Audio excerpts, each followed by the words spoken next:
Hazree, and a DJ and producer from Baku, Azerbaijan. And I started doing music, the DJing actually first, back 2008, 2009, when I was like clubbing a lot, really a lot, for many, many years. And I think it was a time when you feel that you need some little bit different sound. You need a little bit different of music, kind of music. And since nobody provides it, you take the situation in your hands. Okay, I will provide it.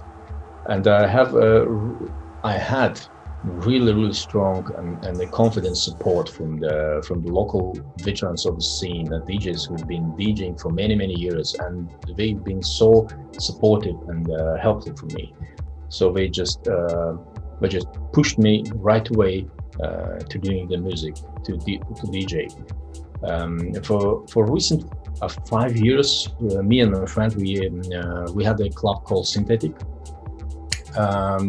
It's not active for obvious reasons for last almost 2 years, and we did I think like almost 3 parties every week for 3 years in a row, and that was a quite significant the input in the nightlife of the city, because for a long period of time it was the only place where the young people can come and enjoy the kind of alternative approach to electronic music, not the mainstream kind of electronic music.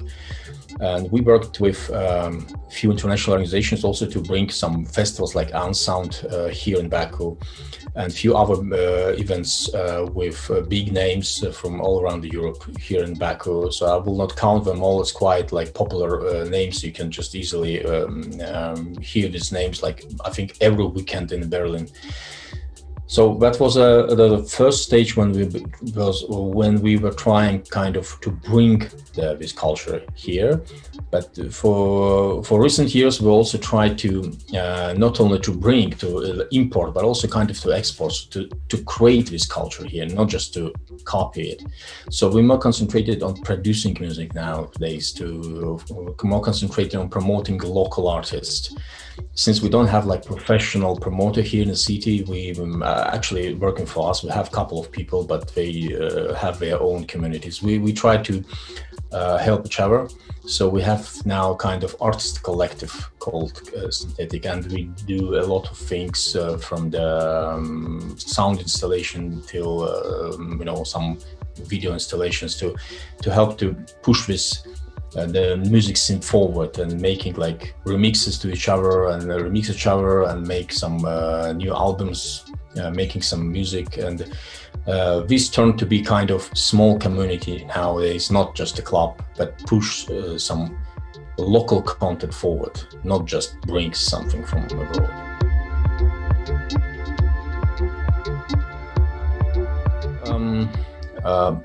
Of course, I will describe you like pre-pandemic situation, because pandemic situation is kind of a bit different for obvious reasons.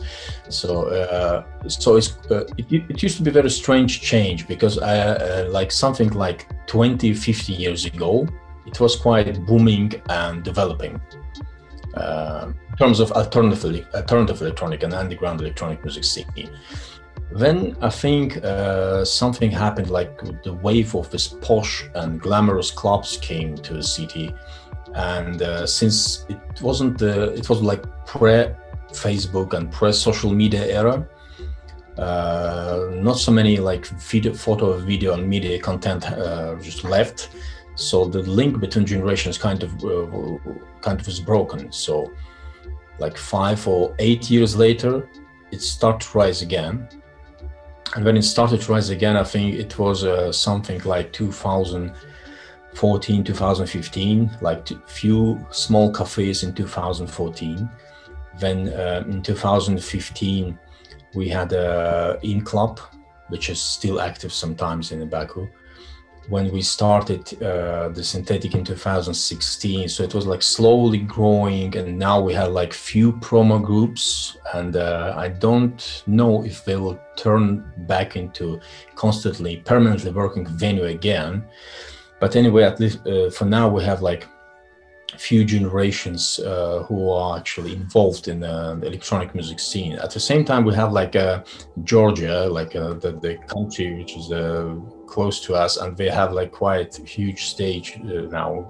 A lot of things going on there. So the young people who don't have like that much money to travel around the world or in Europe, they actually can go to Georgia and see what's going on.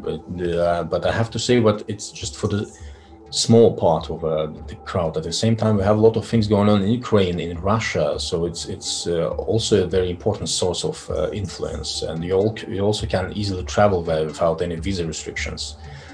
So we have like 3 or 4, I would say, neighborhood scenes that quite heavily influence us, but also we have to understand what we work, kind of conditions when you not so limited nation, but rather facing the kind of conservative society, which is not so open to any kind of hard partying and things like that. So I think in terms of like impressions that I got from the foreigners, like particularly Europeans coming to travel venues, it's normally a kind of nostalgia for the young years. So it reminds them like early years of their scene. So they feel that passion again. So of course we don't want to be like very young forever, but for now it's very emerging and just rapidly growing. The question is how it will grow. So I hope it will grow like more natural way, like more Ukrainian or Russian way rather than Georgian. So it's not a big clubs first and then the content and music, like music first, and then the big clubs. The infrastructure actually is one of the big obstacles that we have here at the moment, because the prices for the real estate is really high. It's oil-rich country. So despite like the same situation in Georgia or in Ukraine, so they can, have a kind of luxury of like quite cheap spaces. We don't have those cheap spaces here. And we don't have a government support like in Georgia, for example. So it's all DIY, do-it-yourself, thing, and we have a support from few embassies, like from German embassy, from British embassy, from French embassy sometimes. So it's like few organization, cultural institutions helping sometimes, but like on a regular basis, you have to do it yourself. Of course, you can go for some sponsors like energy drinks and companies like that, but they can destroy, like literally destroy the party just with the logos all around. So it's not the best way to throw the party. So we do it ourselves. That has some limitation, of course, because in the beginning we struggled to get the like proper sound systems, the proper light. Now we've fixed like everything. We have quite good sound systems, and but in terms of government, our approach is like just stay away as far as we could. For now, it just don't mess with government. They don't support, like it's not a problem. The problem if they try to restrict you. So we try to just stay away as much as we can. Talking about alternative scene, I think we have like a few directions, and of course we have like very huge like techno influence, but taking into consideration our roots, the Baku jazz is very popular here, so that's why like jazzy sounds and the house sounds, it's also very popular. So we have like another big flow, like a direction of funky, jazzy style of music, like let's say bright and positive kind of direction. Then the mainstream techno, of course, and we have another thing that we're trying to develop here, particularly Sintetik, is kind of very dark and very brutal sound. So I think it's shaping. It's shaping because it used to be like 20 years some particular direction. When something happened and it was gone. It was gone for many years. Now it's creating again. But of course we have some strong influences. But at the age of internet, it's quite difficult to keep everything in one direction. So now it's changing. But to shape it properly and finally, we need of course some particular critical number of producers. And now I'm happy that we have like a lot of young people starting to produce, not just DJ, And I think like in some years we'll have like some particular sound shaping and just something that you can easily recognize as a sound of Baku.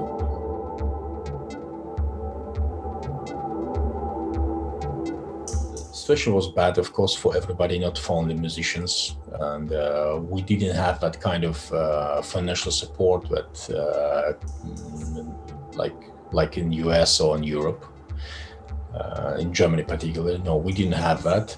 So yes, that was quite tough time and still quite tough time for many people. But restriction actually it's fading away. So for now, I think like situation is more or less normalizing, and the same with music. The only the serious limitation that we still have is a kind of curfew so you cannot run any bar or club or have any party after midnight. That makes it tough for DJs particularly, but for the rest of people, like the rest of the industry, it's more or less giving some chances to survive. So it was tough for everybody, really tough. And but on the other hand, I think it was a really turning point for many musicians to understand that maybe you have to do something else, because I've seen like many people changing like genres they play, changing the style they play. Somebody stopped producing, somebody vice versa. So many people change their mind, and that's interesting. In some cases, it could be really interesting result at the end. So we will see, but I wouldn't say that we struggle more than anybody else. And it's very relative thing. When you see that everybody in the same situation, you don't feel that bad.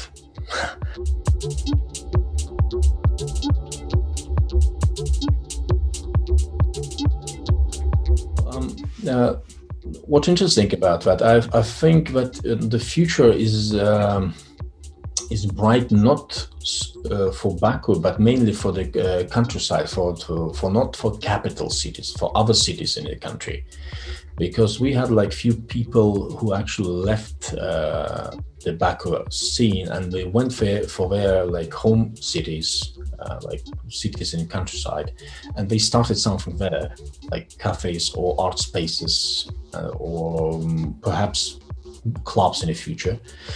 So I see like the future is really interesting for that cities, because the prices for real estate is not the big deal there. It's quite affordable. So you can have like really big venues and really big events in the woods somewhere, in the forest and near the river or something like, or even in the middle of a city, and it's quite affordable. So I think the countryside will be developed really well, and Baku is going to be, first of all, not a big deal for the huge parties, rather than the place for the small clubs with particular sound for each club. So this is what I'm expecting in the long run. Some as you mentioned before, I'm expecting some proper sound of Baku to be shaped.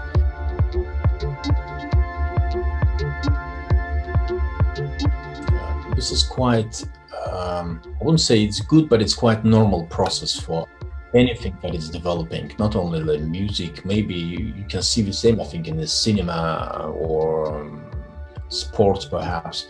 As soon as something becomes quite popular, like Berlin scene for now, for example, it attracts a lot of people. And of course, the percentage of talent decreases You cannot have that many really talented people. So, and what actually this crowd does, it just copies, like people start to copy each other. So it's kind of unavoidable process. But if you want to kind of survive, or at least, let's say, not to be so influenced by this change, the best idea is not to be linked, in my opinion, to some constantly working venue. Because when you have like weekly based working venue, you're kind of stuck to this flow. You cannot get rid of that, because you actually become a slave of a crowd. A crowd demands the same thing. They have some particular expectations, and they tend to push you towards this being very focused, and you become kind of, just a particular point, and you cannot move anywhere else. So I think the only thing I can do is just to step away from this, weekly based event schedule or venue that forces you to do that.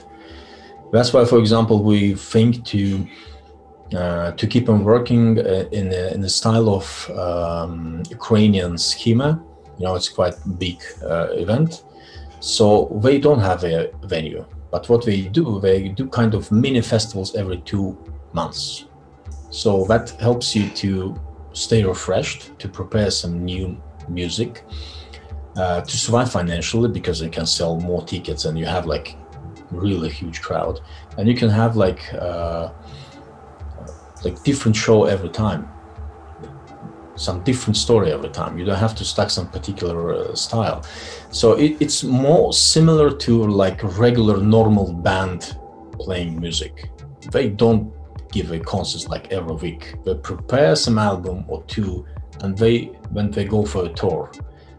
So it's just like this contemporary internet era that forces us to make the same thing on regular basis, a little bit very small, small albums like every month, the same thing, and this pushes you against like in the same point. So I use personally kind of cinema approach. I try to learn from the big directors in the cinema scene. So look what they do.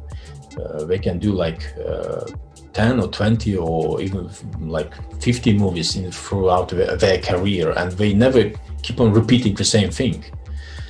Like they approach every story from a different angle, maybe using the same technical solution, but from a very different angle.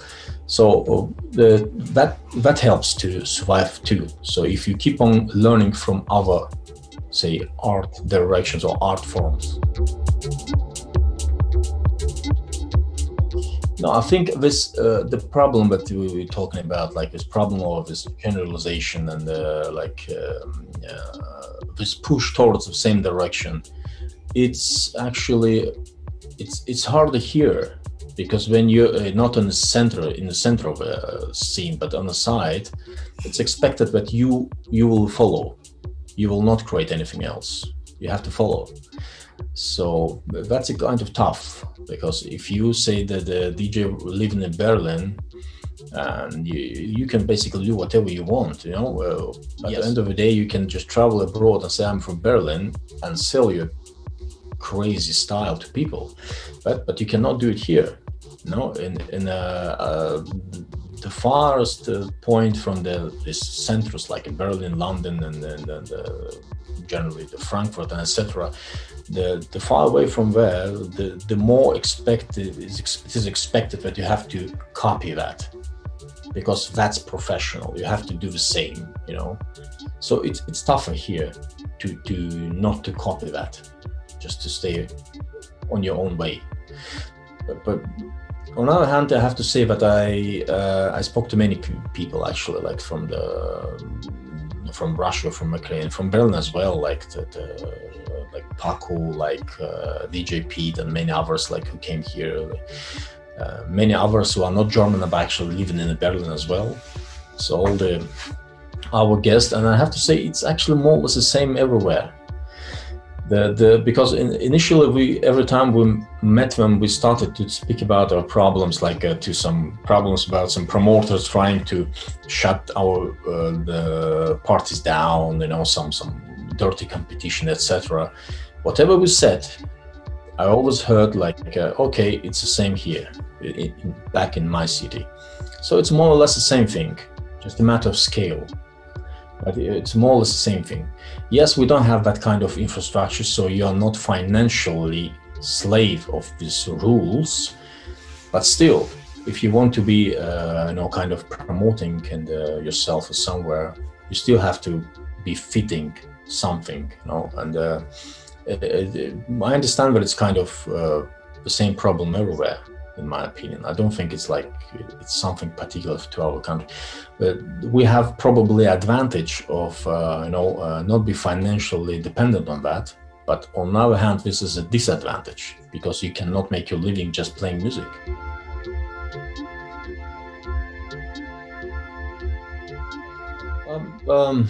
We'll basically talk about a lot of things, and I think it's quite refreshing for the people who's interested in something new. But as far as I see, the higher the status of a person you invite, the artist you invite to play, so I can judge by the guest DJs we had here. The higher the status, the more experience a person has. The higher their interest in, the more they are interested in something new, in some edges of a civilization and the places that are not on a musical map. So I'm sure that this type of interviews should be quite useful for this type of people as well. So perhaps it's going to be really interesting for some of community of journalists or some experienced artists you have in this circle. But anyway, talking about something to add, well, we spoke quite a lot, so I think it should be like music to add, because at the end of the day, when you do a lot of events, even like huge events, they just disappear in a couple of months from the memories. Like Jeff Mills said, it's all the music that will left. And I hope that next time I can add new album, not a speech, to our interview.